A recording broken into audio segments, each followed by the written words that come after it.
नमो नमः श्री गुरुपादुकाभ्यां समाधिशतकप्रदवैभवाभ्यां समाधिदानव्रतदीक्षिताभ्यां रमादवाङ्घ्रिस्थिरभक्तिदाभ्यां नमो नमः श्री गुरुपादुकाभ्यां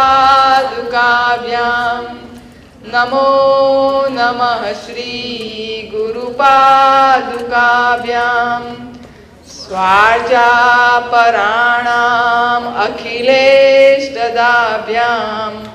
स्वाहा सहायाक्षदुरन्दराभ्यां स्वान्ताच्च भावप्रदपूजनाभ्यां नमो नमः श्री गुरुपादुकाभ्यां नमो नमः श्री गुरुपादुकाभ्यां कामादिसर्प व्रजगारुडाभ्यां विवेकवैराग्यनिधिप्रदाभ्यां बोधप्रदाभ्यां धृतमोक्षदाभ्यां नमो नमः श्री गुरुपादुकाभ्यां नमो नमः श्री गुरुपादुकाभ्यां।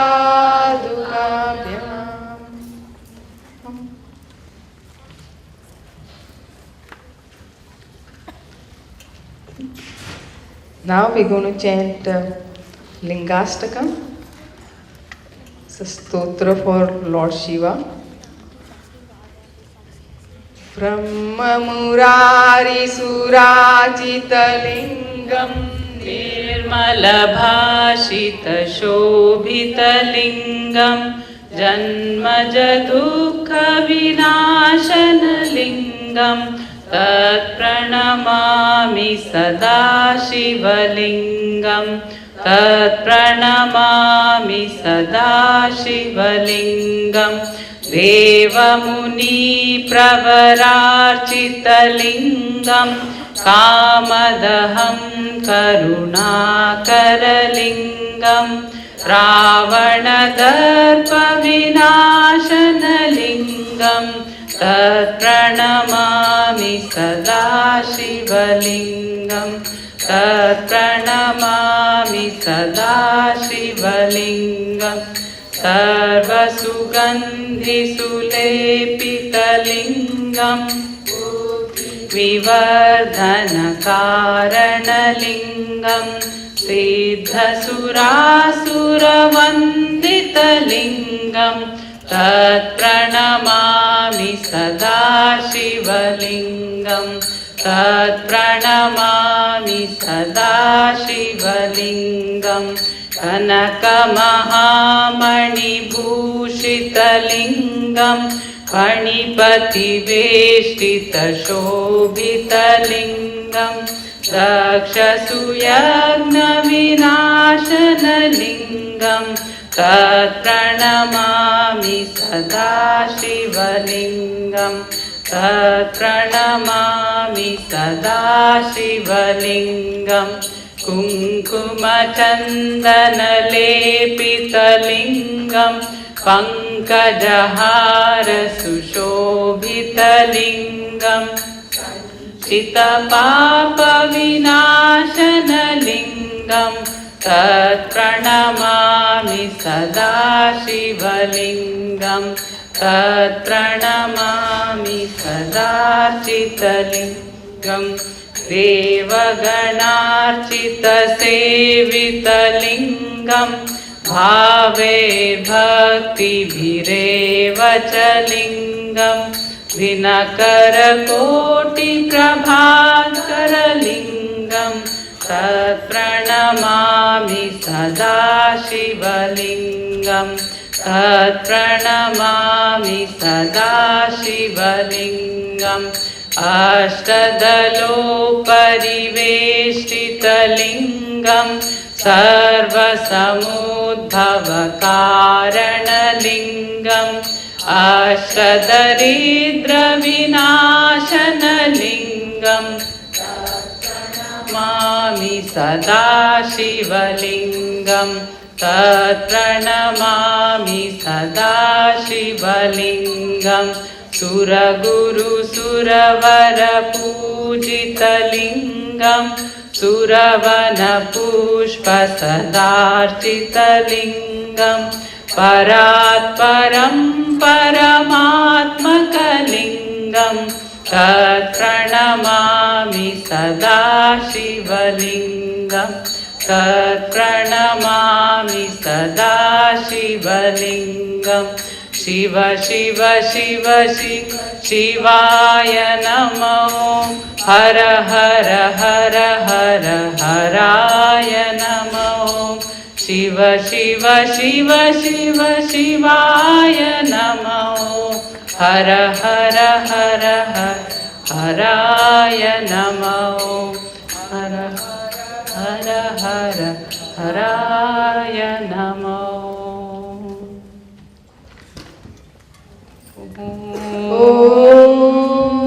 श्री कृष्ण परमात्मने नमः। अथ द्वादशोऽध्यायः।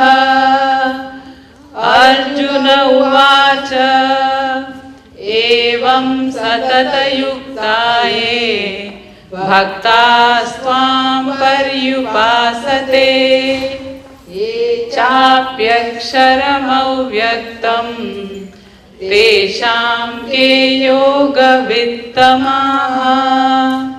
श्रीभगवानुवाच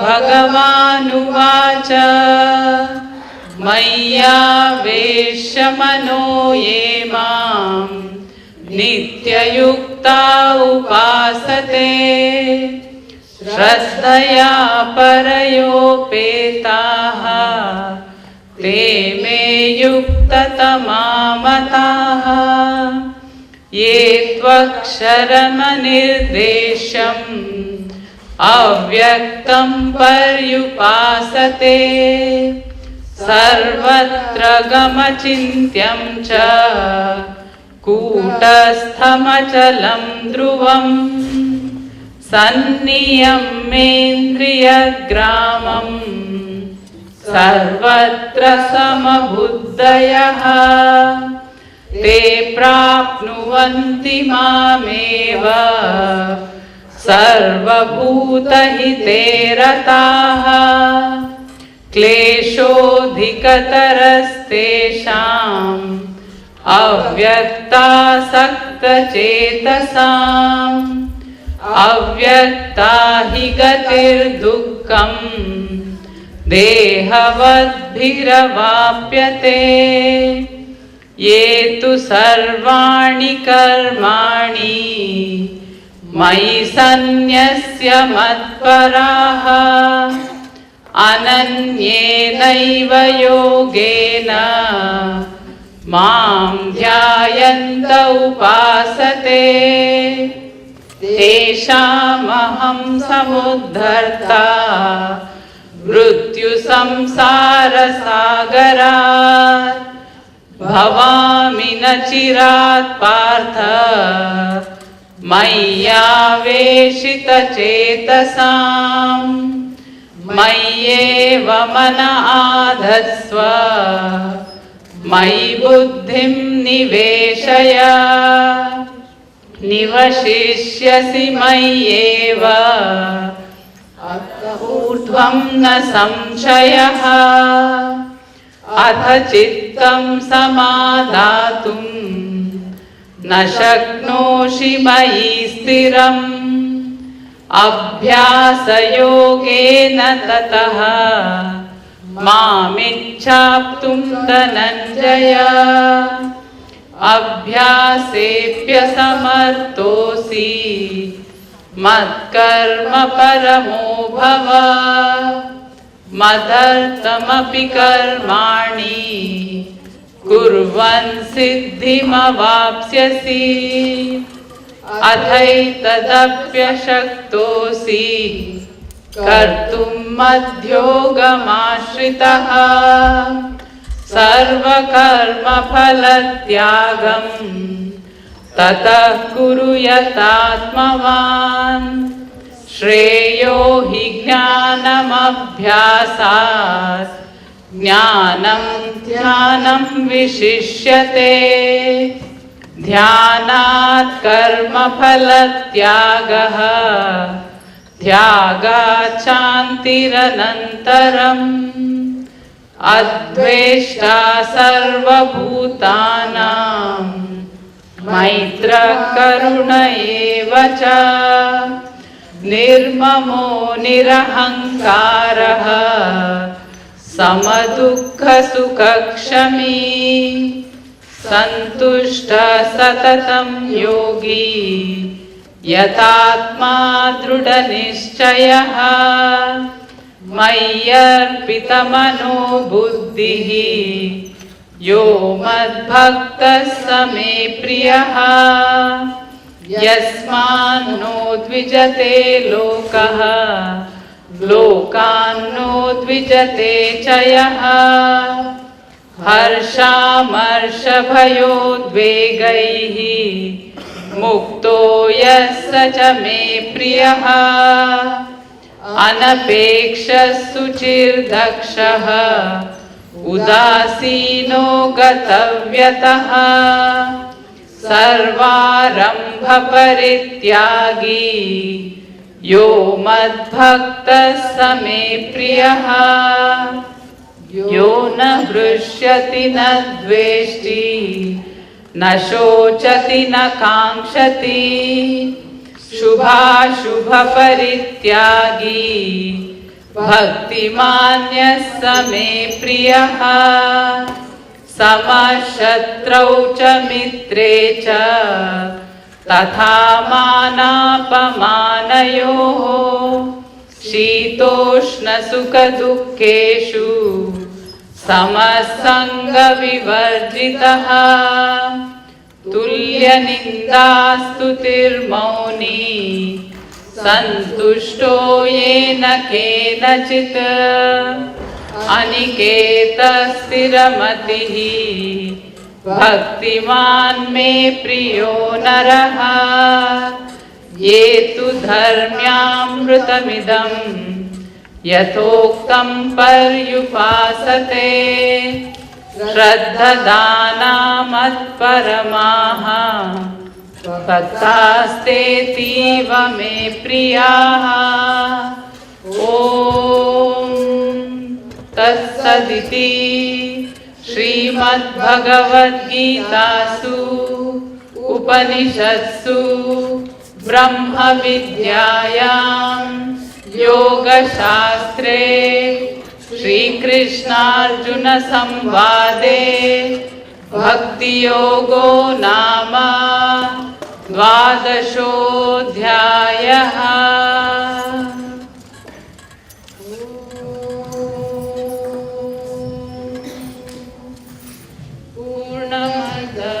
पूर्णमिदं पूर्णात् पूर्णमुदच्यते पूर्णस्य पूर्णमादाय पूर्णमेवावशिष्यते।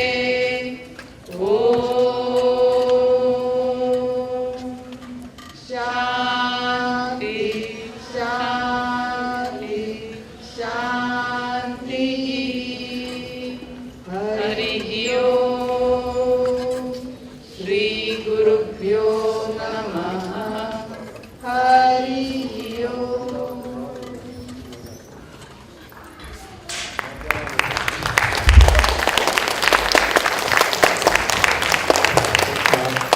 We would like to thank all of you for listening to us and also to the organizers for giving us an opportunity to come chant and be part of these festivities.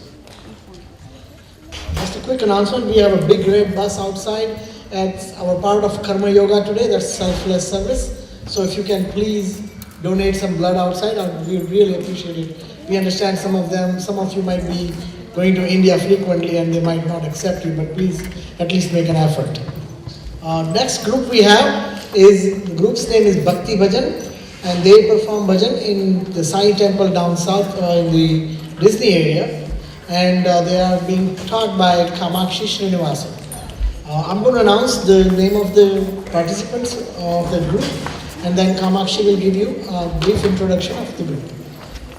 We have Isha Jigajani, Neha Patil, Priyanka Subramanian, Kalyan Patel, Sai Srinivasan, Aina Batheja, Ananya Batheja, Radhika Subramanian, Kaylee Phillips, Vinod Rajan, Arjun Rao, Arjun Somnali, Niveda Srinivasan, Siva Annamalai, Pavan Ravuri, Varun Jairam, Shanti Ramakrishna, Jai Phillips, Chandana Ravuri, Vishnu Rajan, and Suveda Ramakrishna.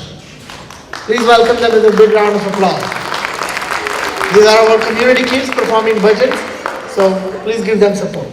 And I invite Kamakshi to give a brief introduction of the group. Thank you. My name is Kamakshi Srinivasan. On behalf of Bhakti Bhajans, my students and I would like to thank the organizers for giving us this wonderful opportunity. For the next 30 minutes, we will be singing a few bhajans which are very simple to follow. I would like to introduce the artist accompanying us. Jitu Chabra will be playing the tabla.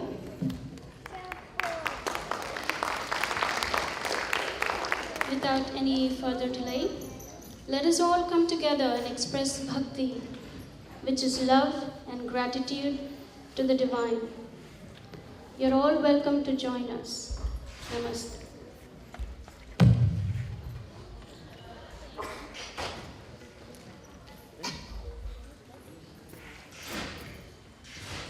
Om Ganapataye Namo Namah, Shri Siddhi Vinayaka Namo Namah, Ashta Vinayaka Namo Namah, Ganapati Baba Moria. Om Ganapataye Namo Namah, Shri Siddhi Vinayaka Namo Namah, Ashta Vinayaka Namo Namah, Ganapati Bapa Moria. Om Ganapataye Namo Namah, Shri Siddhi Vinayaka Namo Namah, Ashta Vinayaka Namo Namah, Ganapati Bapa Moria. Om Ganapataye Namo Namah, Shri Siddhi Vinayaka Namo Namah, Ashta Vinayaka Namo Namah, Ganapati Bapa Moria. Om Ganapataye Namo Namah, Shri Siddhi Vinayaka Namo Namah, Ashta Vinayaka Namo Namah, Ganapati Bapa Moria. Om Ganapataye Namo Namah, Shri Siddhi